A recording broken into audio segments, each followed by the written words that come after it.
Ingin tambah ilmu dan wawasan Islam meskipun di rumah aja? Yuk like dan follow fanpage terbaru Buya Yahya Official. Sebar seluas-luasnya agar semakin banyak yang mendapatkan manfaatnya.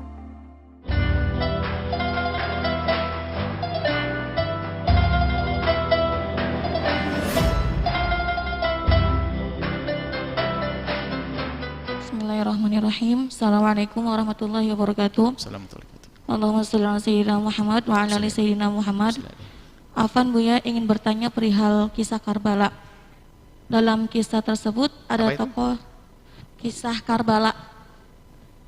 Dalam kisah tersebut ada tokoh yang bernama Umar bin Sa'ad bin Abi Waqqas. Ia adalah pemimpin pasukan yang membunuh Sayyidina Husain. Apakah benar ada riwayat lain yang menyebutkan bahwa ia melakukan itu karena tekanan dari Ibnu Ziyad dan ia sangat menyesali perbuatan tersebut? Dan kami juga mendengar bahwasanya Sayyidina Muawiyah sebelum meninggalnya berwasiat kepada Yazid, "Wahai Yazid, perhatikanlah Sayyidina Husain. Dia adalah orang yang dicintai manusia. Sambungkanlah kekerabatan dengannya dan berlebah lembutlah kepadanya. Jika ada permasalahan engkau dengannya, maka Allah mencukupkan untukmu untuk orang yang membunuh ayahnya dan menghinakan saudaranya." Dan setelah terjadinya tragedi Karbala tersebut, Yazid merasa sedih tatkala menerima kabar yang menerima Sayyidina Husain dan keluarganya. Ketika kepala Sayyidina Husain sampai kepada Yazid, ia memuliakannya. Apakah semua riwayat itu benar, Buya? Syukron. Assalamualaikum warahmatullahi wabarakatuh. Assalamualaikum warahmatullahi wabarakatuh. Kisah di seputar Imam Husain banyak ada kisah tambahan dan kita harus waspada. Akan tapi yang harus kita ketahui bahwasanya memang benar Sayyidina Imam Husain adalah beliau wafat di padang Karbala oleh pasukan Ibnu Ziyad. Dan bersama Ibnu Ziyad ini memang disebutkan kisahnya adalah termasuk cucu daripada Amr ibn al-As, Sa'ad bin Abi Waqqas, putra daripada Sa'ad bin Abi Waqqas. Hal yang demikian ini bukan mustahil. Masalahnya bisa saja beliau ini, kalau kita husnudon, beliau ini adalah bisa saja mendapatkan informasi yang salah. Karena kan bisa saja diinformasikan, pasukan ini diinformasikan yang salah, bahwasanya kedatangan Imam Husain bisa saja mereka namanya penguasa waktu itu bisa saja yang tujuannya baik menjadi dipalsukan, diberitakan dengan yang tidak baik, sehingga disuarakan bahwasanya dikatakan Imam Husain memberontak. Bisa saja seperti itu, sehingga sampai anak-anak dari sahabat Nabi juga ternyata ikut andil di dalam hal ini. Mungkin kalau kita mau husnudon. Tapi permasalahannya adalah ini adalah melibatkan pembesarnya seperti Ibnu Ziyad. Ya ini akan ditumpangkan kepada Ibnu Ziyad kesalahan ini. Yang demikian ini. Adapun yang di Medan Laga macam-macam, bisa saja memang betul mereka adalah dengan kebencian dengan Imam Husain di neraka Jahannam. Tapi yang tertipu, kan setiap zaman ada orang tertipu oleh pemerintahan, kan ada. Karena apa? Media pemerintah yang punya misalnya. Sehingga hari di suatu masa pun ada seorang ulama dicaci maki gara-gara media, kan ada. Dengar atau tidak? Mungkin pada masa di sebuah negara atau bagaimana, ada gara-gara negara itu menguasai media, lihat seorang yang baik pun akhirnya dipalsukan beritanya. Sehingga suatu ketika datang kepada kami satu orang mencaci maki ulama. Dari mana kamu tahu? Dari media loh. Apakah bisa disalahkan orang awam kayak begini? Ini kita ada seorang awam mencaci ulama, mencaci Ustadz Fulan, Kiai Fulan, Habib Fulan dan sebagainya misalnya. Dia orang awam tidak ngerti apa-apa karena salah informasi. Kemudian kalau dia ngangkat pedang melawan ulama, ya ini yang salah yang memberikan informasi. Yaitu adalah Pak Presiden atau Pak Gubernur Ibnu Ziyad misalnya. Atasannya adalah Yazid, kan begitu. Ya buat pasukan tentara patuh. Sehingga waktu di saat bagaimana Imam Husain akan dihabisi oleh mereka pada mengandalkan yang lainnya agar jangan sampai tanganku yang membunuh orang manusia mulia ini. Mereka saling saling menolak, cuman mereka ikut atasan, perintah dari atasan. Maka dalam sebuah tatanan kenegaraan misalnya, kalau ternyata ada bawahan-bawahannya harus patuh kepada atasan, itu bukan serta-merta dia setuju dengan semua kebijakan atasan misalnya. Ini sebuah contoh adalah yang terjadi pada zaman itu. Ada Ibnu Ziyad yang membuat kerusakan di sini adalah Ibnu Ziyad.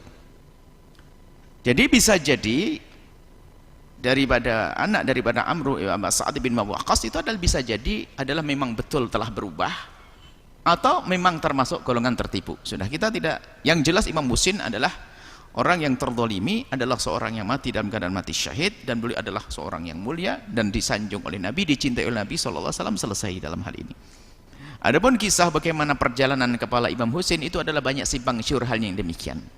Simpang siur tentang ini, masalah pembuktiannya adalah kita hanya sekedar mendengar sejarah, ya segala selagi masih mungkin dan tidak dusta 100%, kalau mungkin kan bukan harus 100%, tidak harus yakin, selagi itu tidak bertentangan dengan nilai syariah, kemudian cerita itu ya sah-sah saja selagi tidak ada pembuktian bahwasanya ini adalah dusta. Sebab cerita-cerita selain daripada hadis Nabi SAW itu adalah cara periwayatannya juga berbeda-beda. Kalau hadis Nabi kan terus harus dengan cara benar-benar, ya ini perawinya harus ada thiqat, ya ini harus dengan 5 syarat, ya ini orangnya harus kuat dhabetnya, kuat hafalannya, kemudian orang yang terbebas dari ini. Tapi kalau sudah kisah itu adalah dinukil dalam buku sejarah begini. Tinggal kita dalam membaca sejarah itu adalah kita husnudzon kepada Imam Husin, kita kepada ulama, asalkan itu ceritanya tidak bertentangan dengan syariat, ya bisa saja kita nukil cerita tersebut. Seperti itu. Jadi masalah kisah Imam Husin, kepala beliau ada dibawa ke sana kemari, ada khilaf. Makanya sampai hari ini pun khilaf di mana kepala mulia beliau. Ada yang mengatakan ada ditanam dikuburkan dikuburkan di Karbala. Ada sebagian mengatakan ada di Mesir, ada ini. Apakah mungkin? Ya mungkin semuanya. Selagi masih di bumi Allah Subhanahu wa taala. Hakikatnya tidak ada yang buktikan nih. Kalau ada yang kemudian kalau ada yang di Karbala bisa misalnya mengeluarkan ini loh, kepala mulia Imam Husin, maka yang di sana adalah yang di Mesir bohong. Atau di Mesir mengatakan selagi masih mungkin. Loh, kalau ada empat, ya mungkin empat-empatnya. Kita ada urusan dengan tempat, yang jelas kita ingin muliakan kepalanya Imam Husin. Selesai. Apakah di Karbala atau di Mesir? Kalau orang yang percaya adanya di Mesir tentu nggak bisa percaya adanya di Karbala. Yang percaya adanya di Karbala, kepala mulia beliau tidak akan percaya ini. Ya, inilah jelas Imam Husin kepalanya mulia, selesai. Jadi jangan terlalu kita berlarut-larut membahas itu kesana. Yang jelas itu ada kejahatan yang luar biasa kepada dzurriyyah Nabi Shallallahu Alaihi Wasallam, yaitu yang dipandekani atau yang dikepalai oleh Ibnu Ziyad. Dan Ibnu Ziyad adalah bawahan Yazid, dan itu memang subhanallah. Adapun pesan sahabat Muawiyah adalah sahabat Nabi SAW. Tidak mustahil pesan-pesan kemuliaan beliau sampaikan. Akan tapi apakah yang menerima pesan itu melaksanakan atau tidak, ini babnya beda. Makanya wa majara baina sahabi nasqutu, apa yang terjadi di antara sahabat Nabi jangan banyak membahas. Akan tapi setelah Muawiyah seperti Yazid adalah bukan sahabat Nabi. Jadi sudah, yang kalau sahabat Nabi kita akan berkata Muawiyah kisahnya selesai, adalah sahabat Nabi Shallallahu Alaihi Wasallam. Adapun setelahnya, masya Allah, yang jelas Imam Husin adalah dibunuh di padang Karbala, yang waktu itu wilayah dalam naungan Ibnu Ziyad, dan Ibnu Ziyad adalah bawahannya Yazid. Selesai. Jangan kemana-mana, yang perlu adalah kita hadirkan, kita perlu menanamkan kecintaan kepada Imam Husin radhiyallahu taala anhu, kemudian juga menghindar daripada kelompok-kelompok yang salah di dalam memuliakan Imam Husin sehingga kerjaannya mencaci maki. Itu ada kelompok yang mengatasnamakan, yang mengimamkan Imam Husin tapi tidak menghargai sahabat-sahabat Nabi yang lainnya, atau sering disebut dengan kelompok Syiah. Kita tidak. Imam Husin adalah imam kita. Imam Hasan adalah imam kita. Imam Ja'far Shadiq adalah imam kita. Imam Muhammad Baqir adalah imam kita. Dan setelah para imam itu imam kita. Kalaupun ternyata diaku oleh sekelompok yang namanya Syiah, ya terserah mereka mengaku orang-orang mulia. Menurut kita, ahli sunnati wal jamaati menganggap imam-imam itu orang-orang besar. Yang disebut dengan Imam 12 itu dalam akidah ahli sunnah wal jamaah, mereka orang-orang besar, dzurriyyah Nabi yang dengan ilmunya Coba di saat ada orang mengaku mereka sebagai imam mereka dengan kisah yang mereka buat, dengan kalimat-kalimat yang mereka buat, yang sungguh mustahil dilakukan oleh para imam, ungkapan-ungkapan dalam kitab-kitabnya mereka itu adalah ungkapan yang tidak mungkin diucapkan oleh para imam.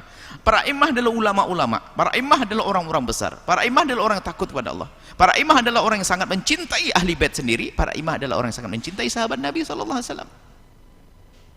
Seperti itu. Jadi di sana, jadi Imam Husain dan Imam kita itu yang perlu kita angkat, bahwasanya cinta ahli bait Nabi SAW, cinta Imam Husain, cinta keturunan Imam Husain, cinta Imam Hasan, cinta keturunan Imam Hasan ila yaumil qiyamah. Seperti itu. Wallahu a'lam bishawab.